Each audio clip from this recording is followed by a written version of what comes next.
everybody, and welcome to another episode of Ljubljana Talks, recorded live at IMEX 2025 here in Frankfurt. And with Gorazd, we have another lovely and very interesting person to talk to. It is Degmo Daar. Now, Degmo, I have to say, in your talks, in the content that you publish, we see diversity, equity, inclusion, all a part of what you do. What is the biggest misconception in the meetings industry and the events industry that we still hold about these terms? That's such an interesting question. And I think it all boils down to what we see as the vision of what we want to create. I always talk about when we work with DEI, so diversity, equity, inclusion, it's not really what I want, but what the audience needs. So it's really about taking that into context of the event industry, like flipping the charts and asking those questions to the audience. What do they need?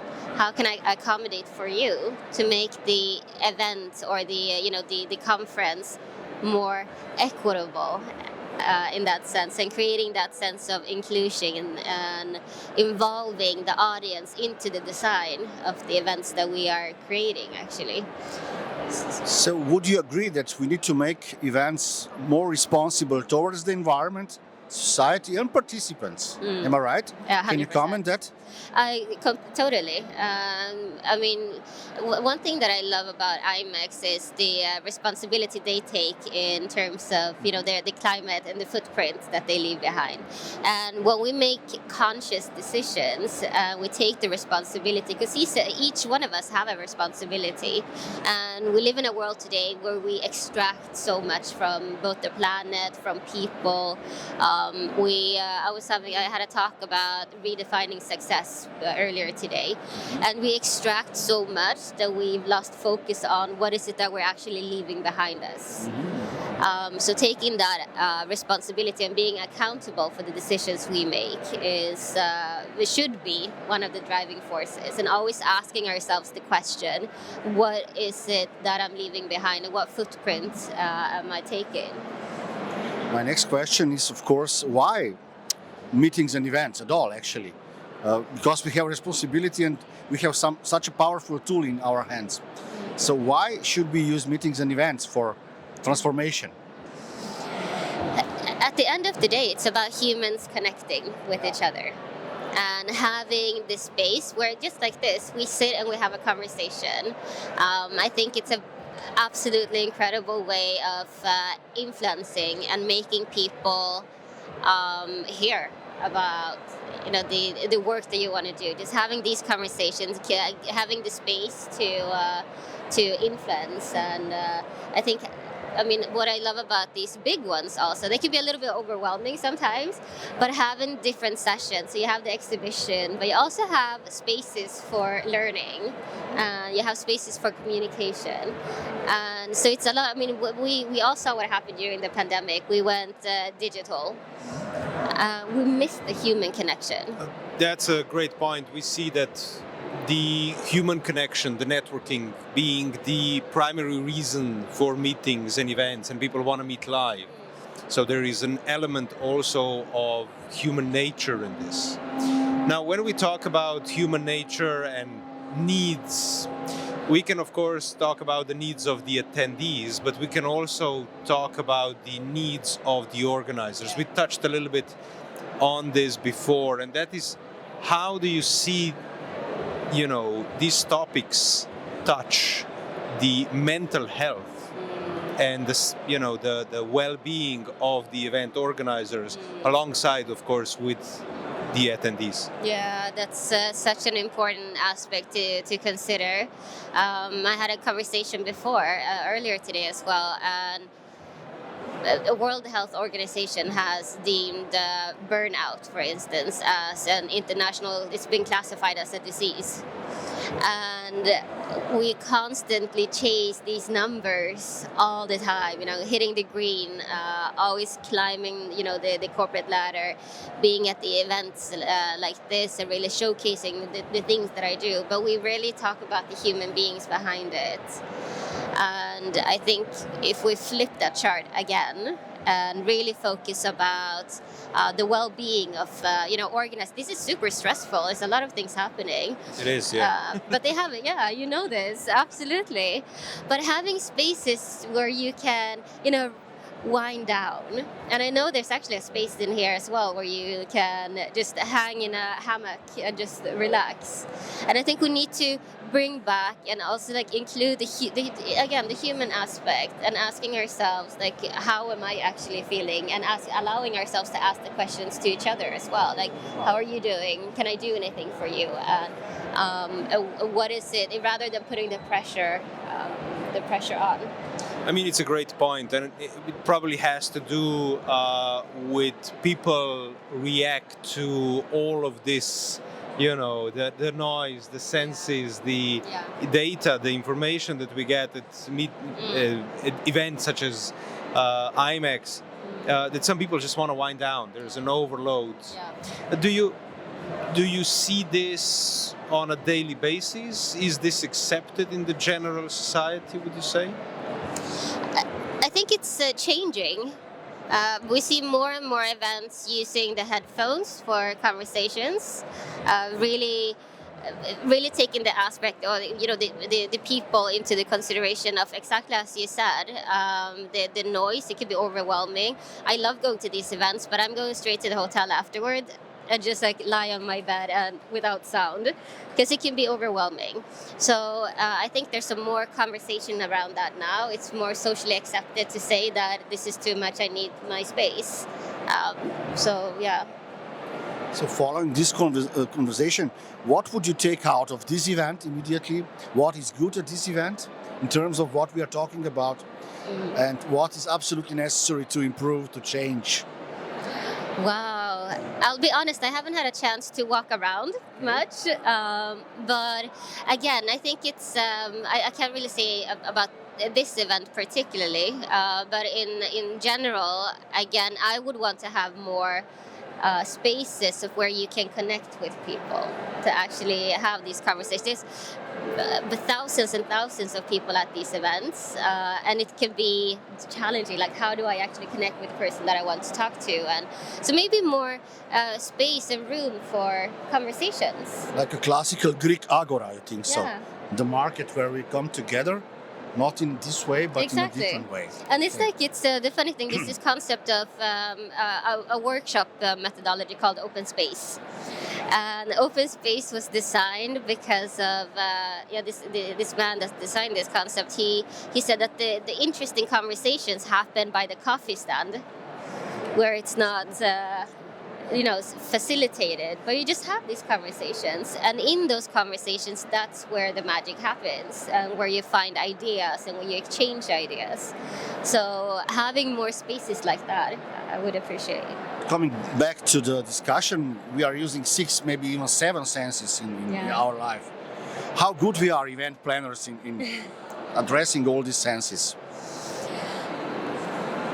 I think it's it is obviously always challenging, and having organizing all and how do you say accommodating to everyone is obviously going to be challenging. It's not going to work. I am against the concept of designing for the average. That's not what we're going to do. But I always talk about designing for the margins. So the people that necessarily wouldn't be the target audience, but actually designing for the margins. And if you do that, you're actually hitting the majority of the people. I have 2 questions, of course. But the first one I have is actually kind of applied to what you said before. It's about the best conversations are at the coffee stand or at the coffee machine. We spoke with Melissa Jerkin before, and from the International Live Events Association. And one thing that they are trying to or they see as a trend, is bringing in the pauses, the coffee breaks, increasing them, adding to how much how much time they actually give to the participants. What would you say that the events organizers are often doing wrong when trying to be, accessible, or when they're trying to be open and do inclusion, to put it this way. What do they get wrong? So you have all of these stages where you present. You have the beautiful slides, and you share your message with the audience sitting and listening to you. What I think is missing in that concept is, again, space for questions, space for conversation. I mean, just because I'm on stage and sharing doesn't mean that I'm the truth. We all have different perspectives. We all have different perceptions. I'm explaining things out of my personal experience and my professionalism in what I do and what I've studied and years of experience. But I would love to have interactive elements on stage as well. So obviously I can include the audience, but it would be really nice to move away from stage and to maybe have a round table talk that is open.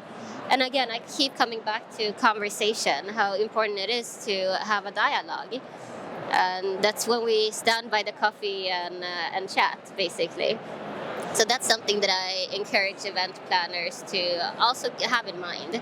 So open up for the conversation between the speaker and the audience. Well, obvious question is, of course, AI. We always ask this. Can AI help us to improve, to be better, our event planners or event designers, if I can say so? What is your opinion about that? AI, the buzzword of 2020. Definitely. I don't think that we should be afraid of using AI. But we should also be critical against it and with it, not see it as the truth. AI is built on, still human beings have designed the AI tool, and it's based on assumptions and the data that you put in. So I was actually literally having a conversation just before we started this recording. And what's frightening today is not the use of AI, but how AI is built in sense of the biases. And if we don't question, or if we are not critical in our thinking when we use AI, that could actually produce more harm. So we should really start a dialogue with AI, am I right? We should start a dialogue with AI. Of course, yeah. Also, but we should diversify the people that are building these tools to make sure that we have different perspectives when we design it. Crazy question. What would be your dream event to organize? If you have unlimited budget, let's say so. Wow. That's a really good question. I love food, so I would do like a food event where everyone gets food. It's like a few years ago, it's just a funny thing. Oprah Winfrey gave away cars to the audience. So she was like, you get a car, you get a car, you get a car. So I would say, you get food, everyone gets food. And I think that's the conversation starter. So bringing in different cultures also. I would do an event with food and culture. Very interesting. Degmo, you said something before that is really resonating. You said engage the speaker and the audience. How would you do that? Because we still see the typical panel, 3 people, and by the end of all the sessions, there's no more time left, and they say, "Oh, no time for questions," and people leave. Again, as I mentioned, flipping who holds the power. So the audience are there for a reason, right? They're interested in the talks. So maybe the panel conversation should not be based on what the moderator, what question they design, but rather have, for instance, a survey, sending it out to people that are interested in these talks. Like, what would you want to hear? What questions do you have? And sort of changing that. So for now, for instance, having this conversation, one thing could also be reaching out to the audience saying, what would you want to ask Degmo? And you can include it in the conversation. Sure, we have the comments on YouTube. Everybody's welcome to comment there. It is true that, for instance, with Goros, we've done certain of Ljubljana Talks so that we would have one and then we did another one and so on. So there are questions that resonate and pop up. It's amazing. Now, there's, of course, an elephant in the room. we're talking about DEI. What is the status of DEI right now in the world? It's under attack. I mean, there's a lot of things happening. We see many companies pulling back on their DEI work. It's become it's been politicized. And I don't think that, or I think it's worrying when we see DEI, not we, but many people and many big brands see DEI as a threat. The numbers are out there. We know that if we diversify our workforce, we will be more innovative. We will be more resilient towards crisis. We will be more efficient if we work together. And we also see if we have exclusion, if we don't focus on inclusion in our teams, creating a culture where our people that we work with feel good, that they can be proud of the work they do, that there's a culture of support, they will burn out. They will leave the company.